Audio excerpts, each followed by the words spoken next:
बच्चों में कंसंट्रेशन बढ़ाने के लिए सबसे ज़्यादा जो ज़रूरी है वो है ब्रेन जिम एक्सरसाइज।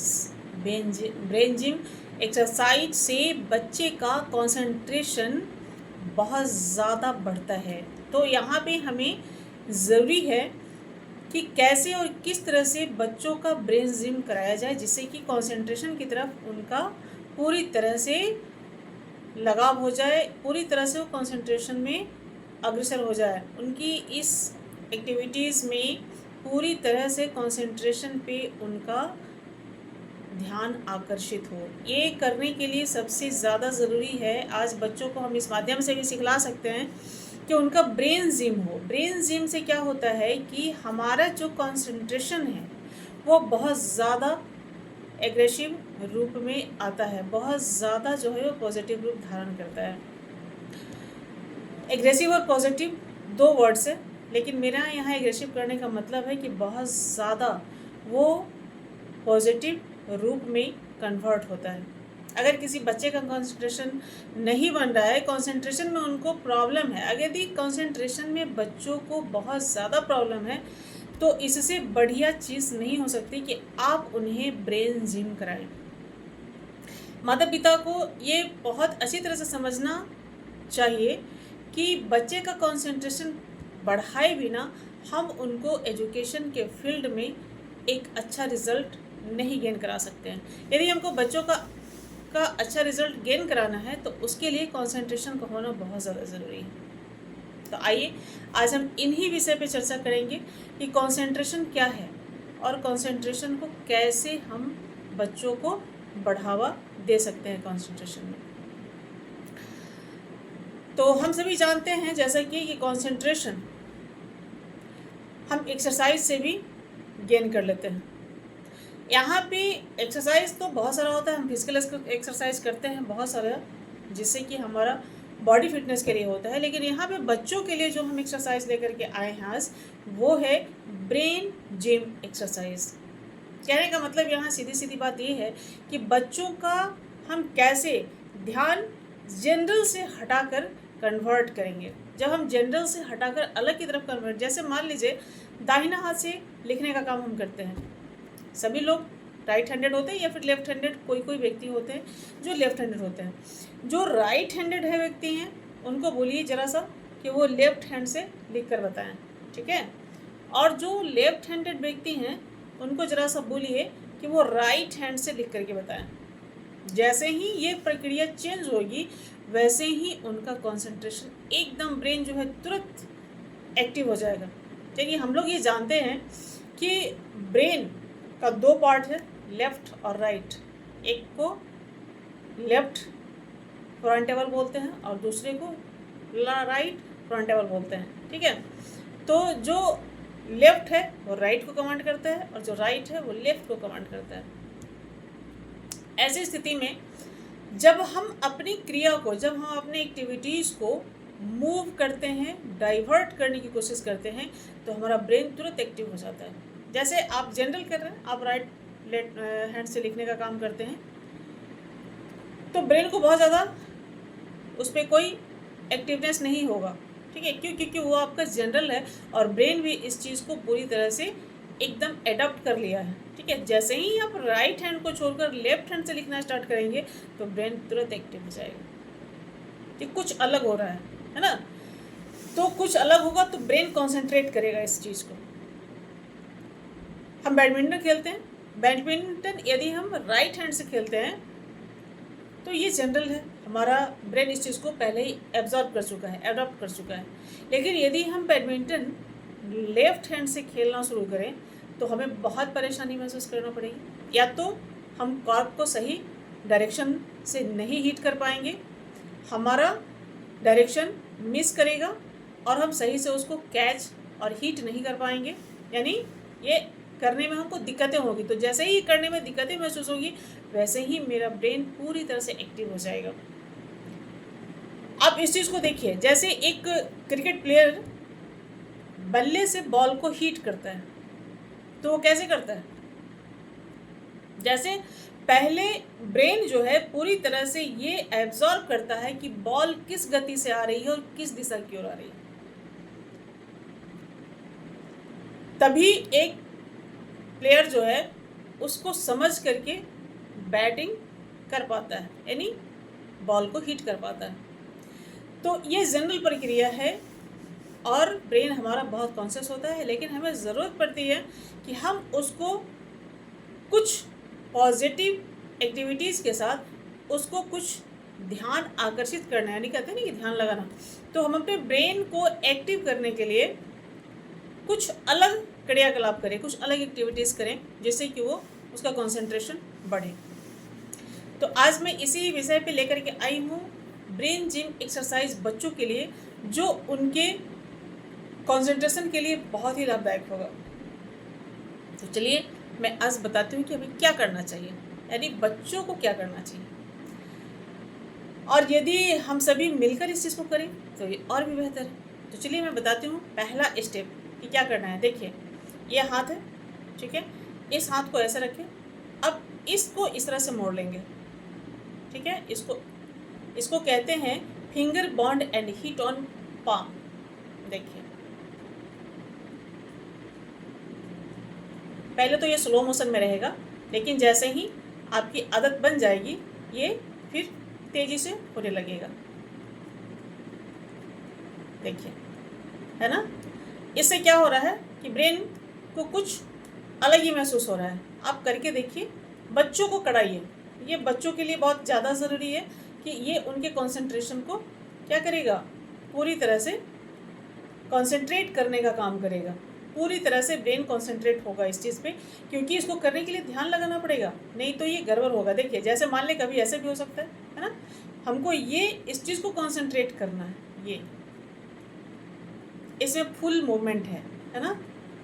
तो आप बच्चों को सिखलाएं और इसे कम से कम मिनिमम स्टार्टिंग फेज़ में 10-10 बार करें, और फिर इसके बाद आप इसे और भी ज़्यादा करा सकते हैं। स्टेप 2 में क्या कराना है, इसको हम बोलते हैं फिंगर डांस। क्या बोलते हैं? फिंगर डांस, यानी थंब एंड लिटिल फिंगर के साथ इसको हम करेक्ट करेंगे, लेकिन कुछ ऐसे जैसे आप फ्लूट, जैसे आप डांस वगैरह करते हैं तो उसमें जो एक्शन देते हैं, जो पोज देते हैं, वो फ्लूट का होता है ना।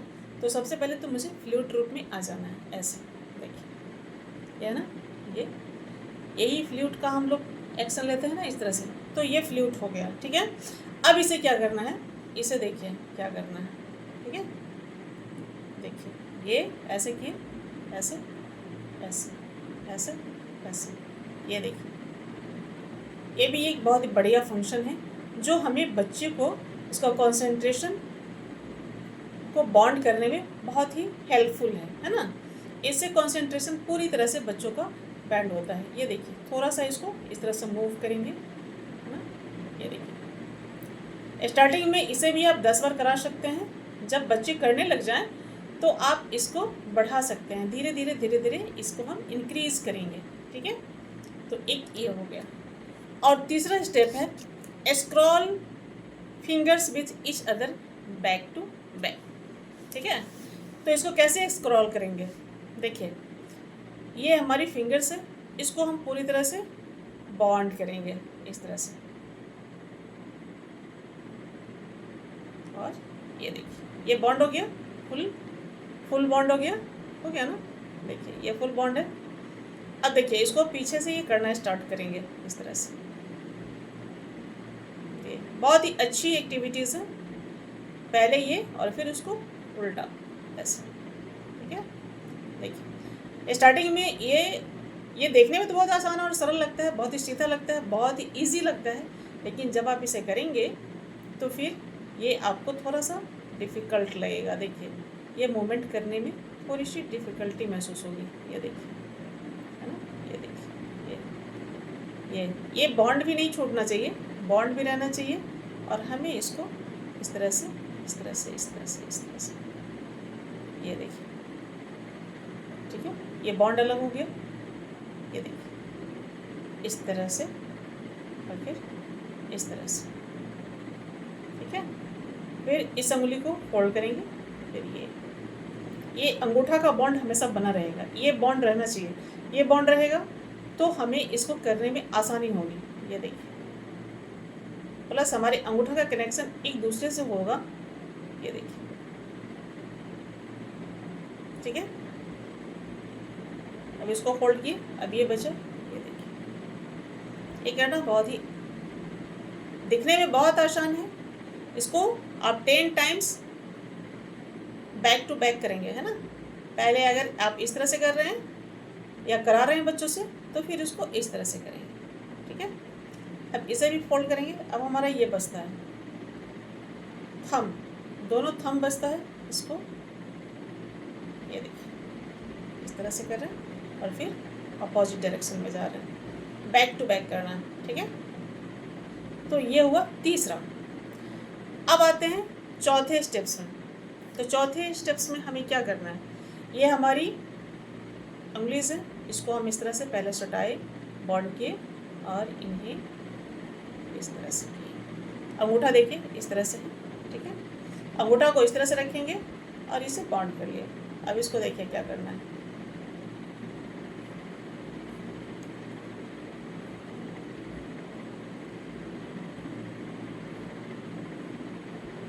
इस तरह से। इस तरह से करने से क्या होगा, हमारे नर्वस सिस्टम जितने भी है वो सारे एक्टिव हो जाते हैं, ठीक है। ये सारे एक्टिव हो जाएंगे। जब हमारे नर्वस सिस्टम एक्टिव हो जाएंगे तो कंसंट्रेशन खुद ब खुद हमारा एकदम पॉजिटिव डायरेक्शन में आ जाएगा। ये देखिए, क्योंकि किसी भी चीज़ को जब हम करते हैं तो उस वक्त हमारा जो सेंस है वो बिल्कुल एक्टिव हो जाता है। और चूँकि हम इस तरह से कर रहे हैं तो हमारा फुल नर्वस सिस्टम जो है वो एक्टिवेट हो गया है इस वक्त, ठीक है। और ये मुझे अनुभव भी करा रहा है कि मेरा पूरा नर्वस सिस्टम इस वक्त एक्टिवेट है। ये बच्चों के लिए बहुत ही फ़ायदेमंद है, सिर्फ बच्चों के लिए नहीं, बड़ों के लिए भी बहुत फ़ायदेमंद है। और यदि हम एक साथ बैठकर इसको करते हैं तो ये हमारे बच्चों के लिए बहुत ही बेहतर है। आप इसे कम्पिटिटिव रूप भी दे सकते हैं। पाँचवा हम क्या करेंगे, देखिए ये रहा पाँचवा। ये 5 स्टेप्स हैं, यानी इसको बोलते हैं jig jog, jig jog, jig jog. बच्चों को यदि आप ये बोलते हुए उन्हें कराने की कोशिश करेंगे तो बच्चे इसमें बहुत इंटरेस्टेड होंगे। क्या होता है, बच्चा जो होता है वो बहुत ही प्यारा होता है ना, लेकिन उन्हें हर चीज़ में खेल चाहिए होता है।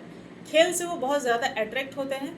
तो उन्हें यदि आप ये ब्रेन जिम कराएंगे तो उन्हें एक खेल समझ में आएगा और खेल खेल में उनका कंसंट्रेशन का कार्य पूरा होगा, उनका पूरा नर्वस सिस्टम एक्टिवेट हो जाएगा, जिससे क्या होगा कि उनकी पूरी की पूरी कंसंट्रेशन बनेगी और पढ़ाई में उनकी दिलचस्पी भी बढ़ेगी, जो भी वो पढ़ेंगे। इस तरह से ये था आपका 5 स्टेप्स और भी हैं, है ना। एक स्टेप्स बच्चों के लिए हम जो बैठे बैठे हम उसको करा सकते हैं वो है, ये देखिए ये है, इसको हम ये एक स्टेप हम ये भी करवा सकते हैं जिससे हमारे बॉन्डिंग का, ठीक है। एक ये स्टेप्स है, ये भी आप बच्चों को इजीली करा सकते हैं इस तरह से।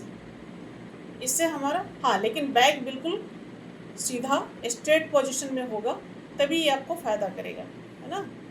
एक ये हो गया, ये करा सकते हैं।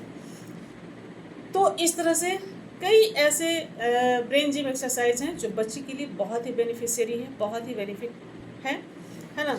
इससे हमारा पूरा नर्वस सिस्टम ओपन हो जाता है। जब नर्वस सिस्टम ओपन होता है तो ये हमारे बच्चों को कंसंट्रेट करने में बहुत फ़ायदेमंद होता है। एक चीज़ मैं बताना चाहूँगी यहाँ पे कि इसे आप इवनिंग के समय या मॉर्निंग के समय, मॉर्निंग में अगर टाइम हो तो, और नहीं तो इवनिंग के समय समथिंग सभी फैमिली मेम्बर्स यदि सामने हम इकट्ठे हों और इसको बैठकर एक कॉम्पिटिटिव रूप दें कि कौन कितना ज़्यादा करता है। बच्चों में क्या होता है ना, कंपटीशन की भावना होती है ना। जब उनके अंदर हम कंपटीशन की भावना डालते हैं ना तो वो किसी भी चीज़ को बहुत ही मन के साथ करते हैं। तो अगर कंपटीशन करें, हम 4-5 आदमी एक साथ बैठ जाएं और कहें कि कौन कितना ज़्यादा करता है ना, कौन कितनी बार इस चीज़ को कर पाता है, कौन इस चीज़ को कितनी बार कर पाता है ना। अगर हम इस तरह से उनको दिखलाएं कि कौन किसको इसको कितनी बार कर पाता है, तो यदि हम ये कंपटीशन की भावना डाल दें बच्चों में तो ये बहुत ही बच्चे जो है वो आपको एक्टिव होकर के इस चीज़ को करेंगे, इनसे उनको बहुत फ़ायदा होगा। ठीक है, तो ऐसे आज मैंने जितने भी स्टेप्स आपको बताए हैं, उम्मीद है आपको अच्छी लगी होगी और इसे आप ज़रूर अपने साथ साथ अपने बच्चों को कराने का प्रयास करेंगे। मिलूंगी फिर अगले वीडियो में आपके लिए कुछ अच्छा। और हाँ, यदि आपको और ये वीडियो अच्छा लगे और ऐसी वीडियो आपकी पसंद की हो तो आप मुझे मैसेज बॉक्स में मैसेज कर सकते हैं और बता सकते हैं। मैं आपके लिए और भी बेहतर चीज़ ला करके आपको प्रमोट करूँगी। तब तक के लिए दीजिए इजाज़त। नमस्कार।